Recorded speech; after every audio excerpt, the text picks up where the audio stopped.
शर्म आनी चाहिए, तुम्हारे घर में भी बहन मां होगी। सोचो जरा सा, सोचो, या युवाओं को काम होना चाहिए इनके हाथ में। तो आज 170 दिन से इस खंड में धरना दे रहे हैं। क्या भविष्य होगा इस राज्य का?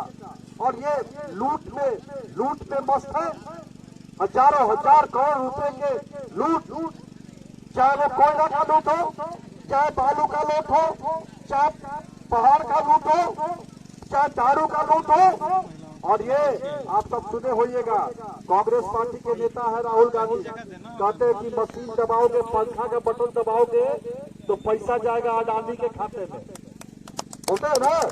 लेकिन जा रहा है अडानी के खाते में और निकल रहा है धीरज साहू के खाते से।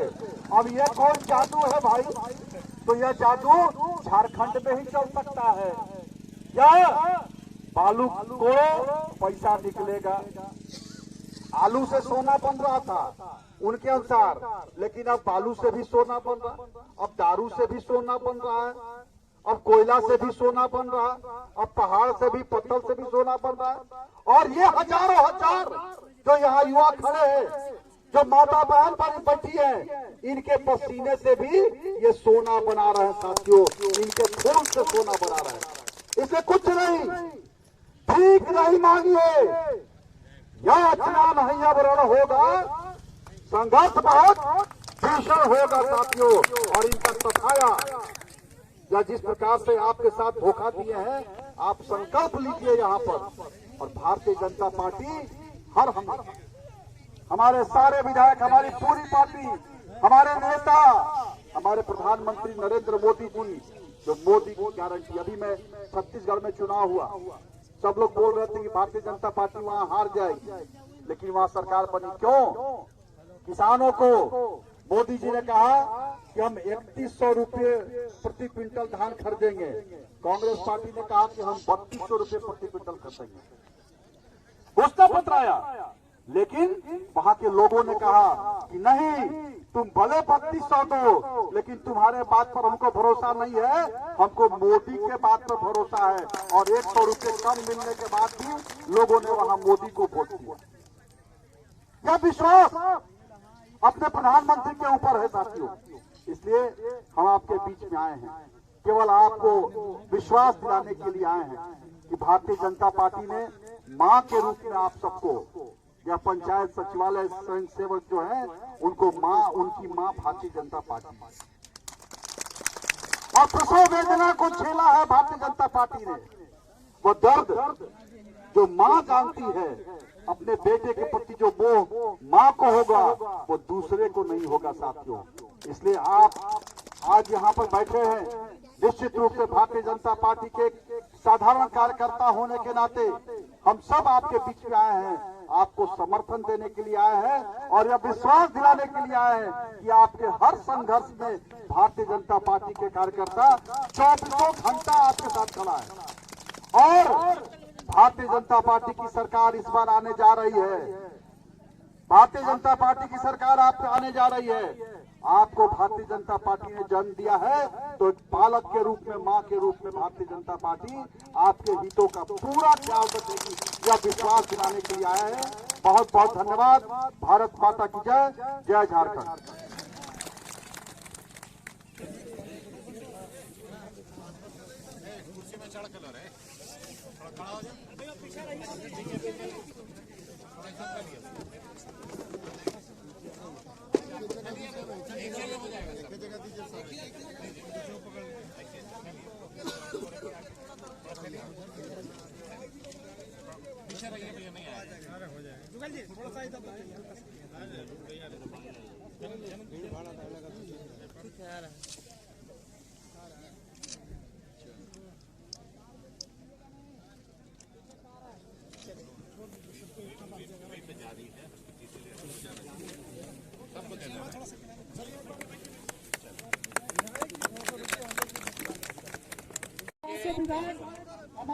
सचिवालय पंचायत स्वयं सेवक संघ के द्वारा 170 दिन से लगातार अपनी मांग को लेकर आंदोलन हो रहा है और भारतीय जनता पार्टी के समय रघुवर दास जी ने सभी पंचायतों के नौजवानों को इंसेंटिव के माध्यम से इनको जोड़ने का और गांव के विकास करने का मौका दिया था। और भाजपा के शासन काल में इनका इतना गुजारा करने के लिए, परिवार चलाने के लिए कमीशन के रूप में जो मिलता था उतना से लोग संतुष्ट थे। लेकिन ये सरकार आने के बाद ना काम है, ना उनको प्रोत्साहन राशि मिल रही है, और बल्कि इनसे भेदभाव हो रहा है। इनको लगता है कि ये भाजपा के द्वारा पाप का परिणाम है, जैसा कि आलमगीर आलम जी ने अपने सदन में ये कहा कि ये भाजपा का पाप है। तो निश्चित तौर पर इनका मनसा समझ में आता है, इनकी मन की भावना समझ में आती है। ये इनके साथ न्याय नहीं कर रहे हैं और नौजवानों के आंदोलन के साथ भारतीय जनता पार्टी के हम लोग सभी विधायक, सभी नेता इनके साथ हैं। जब भारतीय जनता पार्टी ने इन्हें जन्म दिया है तो इनके भविष्य को भी संवारने का काम भारतीय जनता पार्टी करेगी। यही हम लोग सारे लोग यहाँ आके आश्वस्त किए और इन लोगों पर, हम लोगों पर भरोसा है, इसलिए कि जो मोदी जी की गारंटी है और भाजपा जो कहती है वो करती है, ये सभी जानते हैं। पिछले चुनाव के पहले हेमंत सोरेन जी ने इनसे कई वादे किए, लेकिन इनके वादे करके वो आज भूल गए हैं और आने वाले समय झारखंड की जनता भी उनको सबक सिखाएगी। सदन के अंदर भी मामला उठाएंगे, एक बार तो उठाए थे, दोबारा देखिए सदन के अंदर कई बार उठा और विधायकों को इनकी आवाज बनना और इनके लिए हक अधिकार मांगना, बेरोजगारों को नौकरी में समाहित करना के लिए 3 माननीय विधायक हमारे पार्टी के टांग करके बाहर निकाल दिया गया। तो ये टांग कर क्या बाहर निकालेंगे? इनको सत्ता से, झारखंड के ये नौजवान इनको भी टांग करके सत्ता से बाहर निकालेंगे। 1932 का जो मामला है, जो स्थानीय नीति, नियोजन नीति, दोबारा फिर पास होकर राज्यपाल के पास भेजा जा रहा है। जब उसकी आवश्यकता ही नहीं है। जब आप देखिएगा 2016 में स्थानीय नीति रघुवर दास जी ने बनाया और उन्होंने तो विधानसभा में नहीं लाया, राष्ट्रपति के साथ और गवर्नर के पास तो नहीं भेजा।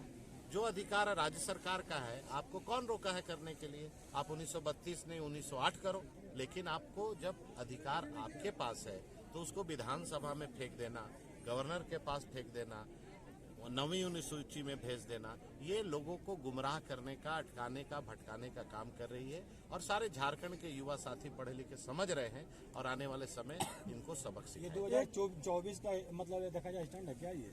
देखिए, जेएमएम, कांग्रेस, आरजेडी चुनाव के पहले जितने वादे किए कोई धरातल पर नहीं उतरा और स्टंटबाजी करना इनका पुराना शौक है, लेकिन इनका स्टंट अब फेल हो गया है और झारखंड के नौजवान इनको अब फेल करने के लिए कमर कस दी। एक सवाल जिस तरह बहुत लंबा भाषण दे दिए हैं, कुछ मैंने भरोसा है इन पे कि मतलब ये खाली फेंक के चलेगा?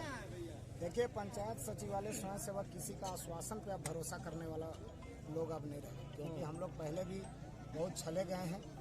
हम लोगों के साथ जो लिखित समझौता करेगा पंचायत सचिवालय स्वयं सेवक, उसी को आगे साथ देंगे।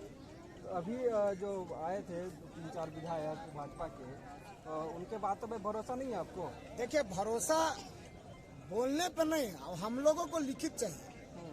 आज मान लीजिए कि ये हमारा आंदोलन का मंच है, सत्ता पक्ष के भी लोग आएंगे, विपक्ष